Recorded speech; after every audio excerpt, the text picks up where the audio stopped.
बाकी Hanma season 1 episode 2 hyper male and hyper male. Number 2 को बूढ़ा आदमी बताता है कि मिस्टर ओलिवर अपनी गर्लफ्रेंड के साथ यहाँ जेल में रह रहा है बिना किसी रोक टोक के। ये सब सुनकर नंबर 2 चौंक जाता है और बोलता है ऐसा कैसे हो सकता है, और वो कैसी दिखती है। बुड्ढा बोलता है यहाँ किसी ने उसे नहीं देखा है। नंबर 2 बोलता है क्या तुम्हें पक्का यकीन है कि वो यहाँ पर है। बुड्ढा बोलता है हम साल भर से ये सब बातें सुन रहे हैं, लेकिन सिर्फ मिस्टर ओलिवर के मुंह से। नंबर 2 बोलता है जिस तरह से वो उसकी तारीफ करता है वो सच में काफी खूबसूरत होगी। नेक्स्ट सीन में मिस्टर ओलिवर सूट पहनकर रेडी हो रहा होता है अपनी गर्लफ्रेंड से मिलने के लिए, और फिर ओलिवर अपनी गर्लफ्रेंड के सामने जाता है और उसकी गर्लफ्रेंड उसको काफी भला बुरा बोलती है और ओलिवर के फूल उसी को फेंक कर मारती है और उसके ऊपर उसकी वाइन भी बिखेर देती है, लेकिन फिर भी ओलिवर मुस्कुराता रहता है और उसकी तारीफ करता रहता है। फिर नेक्स्ट सीन में नंबर 2 एक जार को पकड़ के बैठा होता है और बुढ़ा आदमी नंबर 2 को बोलता है इस जार को तुम कल रात से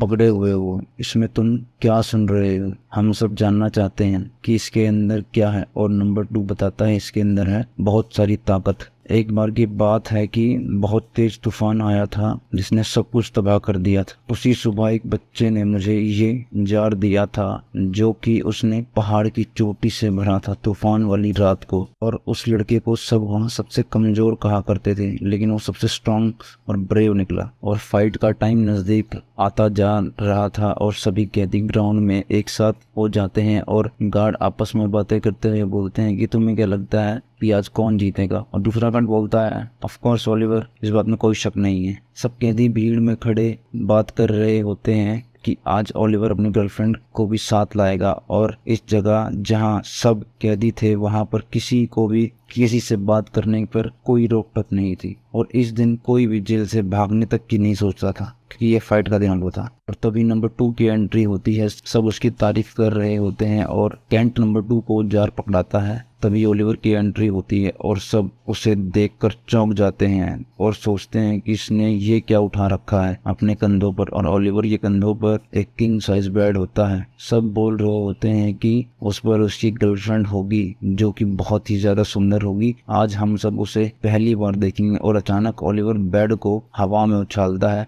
और फिर जमीन पर रखता है, और उसे देखकर सबके होश उड़ जाते हैं क्योंकि वो बहुत ही ज्यादा मोटी थी और अब जेल के हर एक आदमी ने उसे देख लिया था और सबके दिमाग में बस एक ही बात चल रही थी कि ओलिवर की गर्लफ्रेंड इतनी मोटी। तभी जो ओलिवर की गर्लफ्रेंड होती है मारिया पूछती है कि ये सब मुझे क्यों घूर रहे हैं। तभी ओलिवर बोलता है कि तुम्हें घूर नहीं रहे हैं, ये सब तारीफ कर रहे हैं तुम्हारी ब्यूटी की। तभी मारिया ओलिवर के मुंह पर सिगरेट फेंकती है और उसके मुंह पर थूक देती है। ये सब देखकर सब हैरान हो जाते हैं और ओलिवर बोलता है नहीं, सभी तुम्हारी सुंदरता को देखकर यहाँ हैरान है। मैंने सही कहा ना दोस्तों। सब बोलते हैं हाँ हाँ आपने सही कहा। और फिर ओलिवर मुड़ता है और नंबर 2 की तरफ और एक जोरदार सांस भरता है और झुककर अपने सूट को फाड़ देता है और उछलकर उसमें से बाहर आ जाता है और सूट उसी पोजीशन में वहां रह जाता है। और ये देखकर सब चौंक जाते हैं और ओलिवर बोलता है मारिया को आज मैं तुम्हें दिखाऊंगा कि तुम्हारा वेपन कितना स्ट्रांग है। और तभी नंबर 2 जार ओपन करता है और उसके अंदर से काफी तेज हवा निकलती है।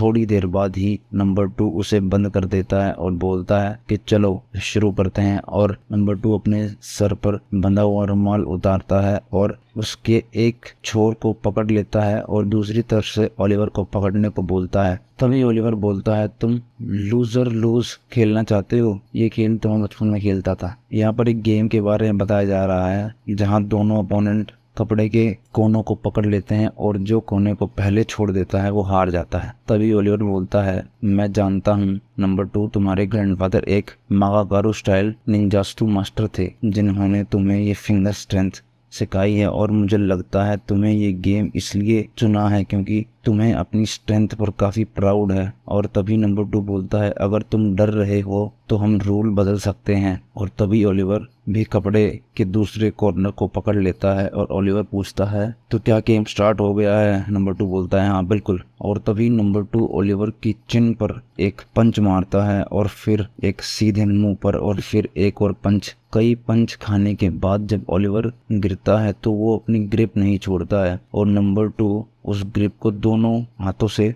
भी पकड़ लेता है। ये देख कर नंबर 2 चौंक जाता है और तभी ओलिवर खड़ा होता है और बोलता है कि ये तुमने क्या किया, ग्रिप चेंज करी, तुमने दोनों हाथों से कॉर्नर पकड़ रखा है, ये अच्छी बात नहीं है। और ओलिवर बोलता है कि अब मुझे भी अपनी ग्रिप चेंज करनी चाहिए और ओलिवर अपने पिंकी फिंगर से कपड़े को पकड़ लेता है। और ये सब देखकर लोग चौंक जाते हैं और सोचते हैं कि ओलिवर कितना स्ट्रांग है। और साइड में खड़ा बाकी सोचता है ये स्ट्रांग भी हो सकता है और शायद ये इसकी कोई स्ट्रैटेजी है। और ओलिवर बोलता है तुम्हें पता है ना ये सब मैं क्यों कर रहा हूँ, और मुझे लगता है तुम्हें समझ आ गया है और मुझे पता है तुम्हारी नसों में जैपनीज ब्लड दौड़ रहा है, तो अब मुझे तुम कितनी देर कंटिन्यू रख सकते हो तुम्हारी इस अजीब ग्रिप के साथ। और तभी नंबर 2 अपना दूसरा हाथ हटा लेता है और ओलिवर बोलता है ये हुई ना बात। और फिर अचानक से नंबर 2 अपनी दाढ़ी में से 2-3 बाल खींचता है और उनको थोड़ा घुमाता है और ओलिवर की तरफ फेंक कर मारता है उसकी आंख में। और यहीं पर एपिसोड खत्म हो जाता है। Thank you so much. Please like, comment and share and do not forget to subscribe my channel. Thank you so much.